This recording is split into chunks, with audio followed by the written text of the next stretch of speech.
Imagine your dad standing in your doorway barking, "Pack your things, your sister needs the space." Now imagine the look on his face when he finds out I own the house he's kicking me out of. I'm Lauren Hayes, 28, and I just turned the tables on my family. I'll never forget the way my stomach dropped when Dad said those words. It was a Thursday afternoon, and I'd come home for a rare weekend visit, needing a break from the city's chaos. My old bedroom, my sanctuary, still had the same soft gray walls I'd painted at 16, the window seat where I'd spent hours sketching designs, and the creaky wooden desk I'd hauled home from a thrift store with my first paycheck. I was hunched over my laptop, replying to a client email, when Dad's heavy footsteps thudded up the stairs.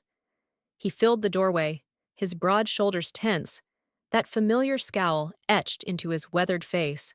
Tom Hayes, 55, graying hair, perpetually disappointed in me, or so it felt. "Lauren," he said, voice gruff, "Mia's launching her influencer career. She needs an office for her videos. Pack up by Friday." I froze, fingers hovering over the keyboard. My heart thudded, not from shock, but from a slow, simmering anger I'd carried since childhood. I glanced at the screen. An email from the county clerk glowed back at me, confirming I'd won the foreclosure auction for this house that morning. The house they'd lost, again, because of their reckless spending on Maya. I owned it. Twice over, actually. I forced my voice steady, masking the storm brewing inside. "I'll start tomorrow." Dad nodded curtly, like I'd just agreed to take out the trash, and lumbered off. Relief flickered in his hazel eyes. He'd expected me to argue, like I used to. But I'd learned long ago that arguing with Tom and Karen Hayes was like shouting into a void. They didn't hear me. They never had. I'm Lauren Hayes. Tall, lean, with straight brown hair. I usually tie back in a messy bun. My hazel eyes, inherited from Dad, hide more fire than he'll ever know. I wear practical clothes. Today, a black sweater, jeans, and sneakers. Nothing flashy. I'm a graphic designer who stumbled into real estate, now owning 10 rental properties across the state. But to my family, I'm just reliable Lauren, the middle child who fades into the background, while Mia, my 23-year-old sister, dazzles them. Mia's the golden girl. Petite, blonde, with big blue eyes and a laugh that could charm anyone. She's always in bright, trendy outfits, probably a low-cut dress if she's filming today. Growing up, I watched her get everything I didn't. At 10, they gave her my bike because she'd ride it more. I'd saved months for it. At 14, my summer job cash fixed the roof while Mia got a new phone. At 18, I stayed home, worked part-time, and commuted to college, handing over rent money to keep us afloat. Mia? They drained my college fund to send her to a fancy school in California. She flunked out, of course, but came home to applause. 5 years ago, I saved this house. Mom and Dad had remortgaged it to fund Mia's first business, a candle shop that tanked in 6 months. Foreclosure loomed, and I couldn't watch them lose it. I just landed a big design contract, so I bought the place with cash, letting them stay rent-free. They never asked how, just assumed it was their house still. I didn't correct them. Call it guilt, or maybe I still hoped they'd see me someday. Now, sitting in my room, that hope felt like a joke. I leaned back in my chair, staring at the ceiling where I'd once stuck glow-in-the-dark stars. My chest tightened, not with sadness, but with a sharp, defiant clarity. This wasn't new. It was every unfair moment piling up, and I was done swallowing it. The door swung open again, and Mia bounced in, blonde curls swinging. Oh my God, Lauren, you're still here?" Her voice was bubbly, oblivious. "Dad said I could have this room. It's perfect for my videos. I'm thinking sage green walls, maybe a ring light over there." She pointed at my desk like it was already hers. I clenched my jaw, forcing a smile. "Sage green, huh? Sounds nice." Inside, I was seething. My room, my space, handed over like I didn't exist. Again. Mia grinned, oblivious to the edge in my voice. "Yeah, Mom and Dad think my influencer thing could really take off this time. You don't mind, right? You're always off in the city anyway. I swallowed the urge to snap. Sure, Mia. Whatever you need. She didn't catch the sarcasm. She never did. As she prattled on about lighting, I glanced at my phone. A text from Jess, my lawyer and best friend. Auction's final, deed's yours. Congrats, landlord. I smirked. They had no idea what was coming. Downstairs, I heard Mom's voice. Karen, 52, wiry and soft-spoken, calling Mia for dinner. I stayed put, replaying Dad's words. Pack up by Friday. My hands curled into fists. This house was mine, legally, emotionally, every damn way. I'd saved it once, bought it again, and they still saw me as the spare. But not for long. I stood in the doorway of my room the next morning, coffee mug in hand, and felt my stomach twist into a knot. Overnight, Mia had turned my sanctuary into her personal studio. The soft gray walls I'd painted as a teenager, one of my few victories growing up, now had a garish sage green stripe smeared across one side. My creaky desk was buried under a pile of camera gear, tripods, a ring light, and a tangle of cables.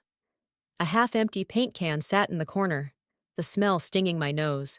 Mia flitted around, her blonde curls bouncing, wearing a bright pink low-cut dress that screamed Instagram star. She didn't even look up as she adjusted her phone on a stand. "Isn't this perfect, Lauren?" she chirped, her voice dripping with that fake sweetness I'd heard a million times. "Sage green's totally my vibe. My followers are gonna love it. You don't mind me starting early, right? Since you're leaving tomorrow?" My grip tightened on the mug, hot ceramic burning my palm. I wanted to scream. This is my room, my house, my life. But I swallowed it down, forcing my face into a neutral mask. "Looks like you've got it all figured out," I said, my tone flat. Inside, I was a volcano, years of being sidelined erupting silently. Mia didn't notice. She never did. She grinned, tossing her hair. "Mom and Dad are so excited. They think this could be my big break, like, huge. You can crash anywhere, right? You're good with budgets and stuff." I nearly laughed. Budgets. I own 10 rental properties, 11 now, counting this one. Mia's big break was her fourth flop in 5 years. A candle shop, a blog, some vegan snack thing. All funded by Mom and Dad. All crashed and burned. Meanwhile, I'd built an empire under their noses, and they still saw me as the spare tire. "Yeah," I muttered. "I'll manage." Downstairs, I found Mom in the kitchen, her wiry frame hunched over a cup of tea. Karen Hayes, 52, had the same hazel eyes as me, but hers were softer, always pleading for peace. She looked up, guilt flickering across her face. "Lauren, honey, I know this is sudden," she said, her voice gentle but firm. "But Mia's got big plans. You're so independent. You don't need this space like she does." Independent. That word again. It was their excuse every time they chose Mia over me. At 14, I'd spent a summer babysitting to fix our leaky roof. Mom said, "You're so independent, Lauren. We knew you'd handle it." Mia got a new phone that week. At 18, I handed over my savings for bills, while Mia partied at college. "You're so strong," they'd say, like it was a compliment. Now, staring at Mom, I felt that old wound reopen, sharp, raw, and tired. "Independent," I echoed, my voice colder than I meant. "Right. And Mia needs, what, another chance to fail?" Mom flinched, her hands tightening around her mug. "That's not fair, honey. She's creative. She just needs support." "Support," I said, crossing my arms. "Like the candle shop, the blog, all that money I gave you for the mortgage. Where'd it go, Mom?" Her eyes darted away, and I had my answer. Mia. Always Mia. Before I could push further, Dad lumbered in, still in his plaid shirt from yesterday. "What's this?" he barked, catching the tail end. "Mia's creative, Lauren. She's got vision. Could be huge online. You've got your little design thing. You don't need a room here. My little design thing. A six-figure business and a real estate portfolio. I bit my tongue so hard I tasted blood. Sure, Dad, I said, turning away. Whatever you say. I stormed back upstairs, needing air, and caught Mia filming. Hey guys, welcome to my new office, she cooed into her phone, panning across my room. My room. My chest burned. Every memory of this space, every late night sketching to escape their favoritism, now hers. I grabbed my phone and texted Jess. They're clueless. Mia's taken over already. Jess replied instantly.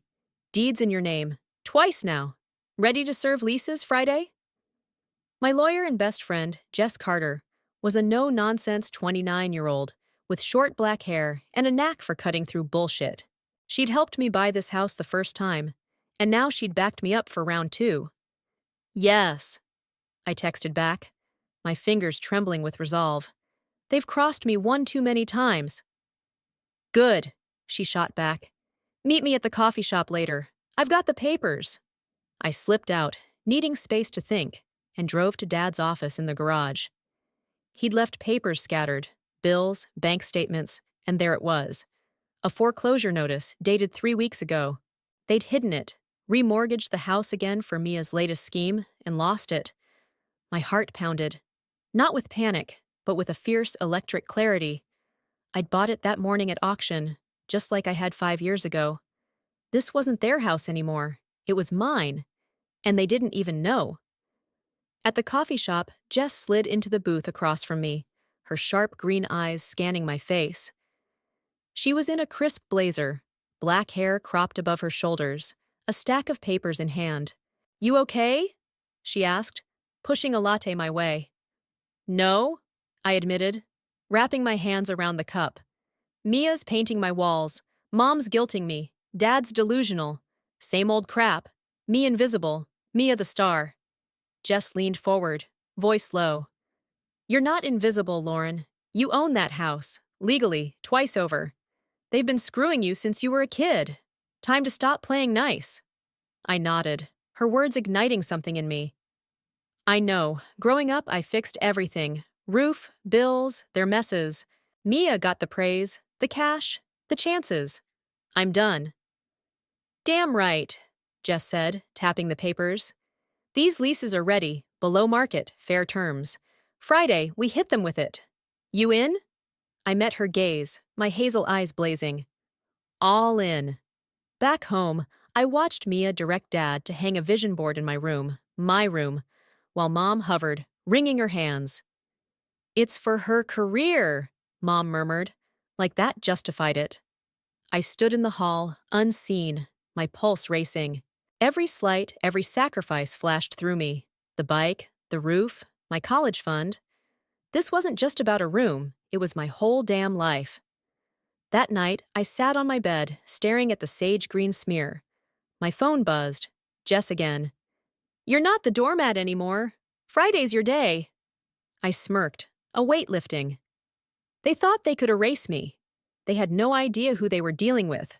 Friday morning hit like a freight train. I woke early, my stomach buzzing with nerves, and something sharper. Anticipation. Today was the day I'd stop being the ghost in my own family. I dressed carefully. A fitted gray blazer, white shirt, jeans. Still me, but with an edge. My brown hair stayed in its usual messy bun, but my hazel eyes burned with a fire I hadn't felt in years. I grabbed the deed, 5 years old, my name in bold, and the fresh auction papers from yesterday. Downstairs, Mom was frying eggs, the kitchen thick with grease and tension. Mia's laughter echoed from my room, probably filming again. Dad was still at work. Perfect timing. Jess arrived at 5:45 p.m., her black hair sleek, green eyes sharp behind glasses. She carried a briefcase, her blazer crisp, every inch the lawyer. I opened the door, and she grinned. Ready to shake things up, landlord?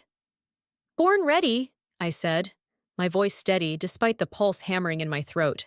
We walked in, and Mom looked up from the couch, her wiry frame stiffening. Lauren, who's this? Jess Carter, Jess said. extending a hand Mom didn't take. Lauren's attorney, we need to talk. Where's Mr. Hayes? He's on his way, Mom stammered, hazel eyes darting to me. Lauren, what's going on? Wait for Dad, I said, calm but firm. Mia bounded downstairs, still in that pink low-cut dress, phone in hand. Who's the suit? She asked, smirking. My lawyer, I replied, and her smirk faltered. The air grew heavy, like the moment before a storm. Dad's truck rumbled into the driveway at 6 sharp. He stormed in, plaid shirt rumpled, scowl deeper than ever. What's this about? He demanded, eyeing Jess. Sit, I said, pointing to the couch. They did. Mom rigid, Dad fuming, Mia pacing. Jess set her briefcase on the coffee table with a deliberate click. I took a breath, my chest tight, but my resolve iron. 5 years ago, you almost lost this house to foreclosure. I bought it. Cash. My name on the deed.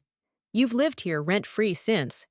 Yesterday, I bought it again at auction because you remortgaged it into the ground for Mia's career. I'm your landlord now. Silence crashed over the room. Mom's hand flew to her mouth, a choked gasp escaping. Dad's face went from red to white, his jaw slack. Mia froze, blue eyes wide.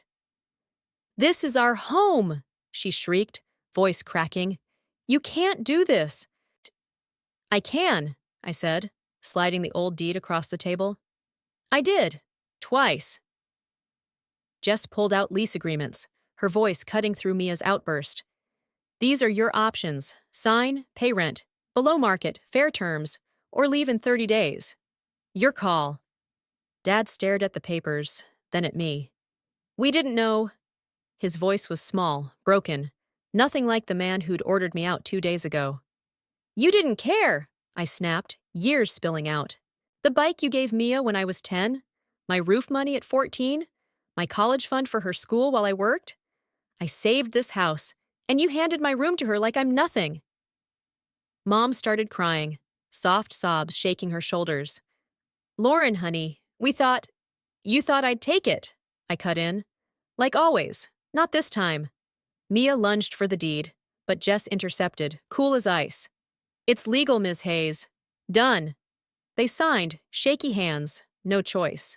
Mia muttered curses. Dad avoided my eyes. Mom whispered apologies. I didn't kick them out. I wasn't cruel. But my room? Mine again. Saturday, I repainted that sage green stripe gray, the brush strokes erasing Mia's mark. She moved her gear to her old space, sulking but silent. By Monday, she'd taken a barista job. Rent wasn't optional now. Mom cornered me that night, her eyes red. We didn't see you, Lauren. I'm sorry. Her voice trembled, and for once I believed her. Dad mumbled something similar over breakfast, his pride dented but thawing. Mia stayed prickly, but her first rent check came on time. Progress. I turned my room into an office, desk cleared, laptop humming. A big design client called Wednesday, saw my story online, loved my grit. My portfolio hit 11 properties, and money rolled in. I wasn't just surviving, I was thriving. Mia started learning. Mom and Dad started looking. For the first time, they saw me. Not the spare, but the force I'd become. Sitting on my window seat that night, stars glowing above, I felt free. My chest loosened, the weight of decades lifting. All my life, I thought I had to earn their respect by staying quiet. I said aloud, to no one but myself. Turns out, respect comes when you demand it. I didn't just take my room back, I took my life back. And it feels damn good. I grabbed my phone, recording a quick video, something I'd never done before. So, what's the most unfair thing your family's done to you? Ever flipped it like this? Tell me in the comments, I'm reading everyone. Smash that like if you'd have done the same, and I'll see you next time. I posted it, grinning. The screen lit up with views. Turns out, people love a comeback.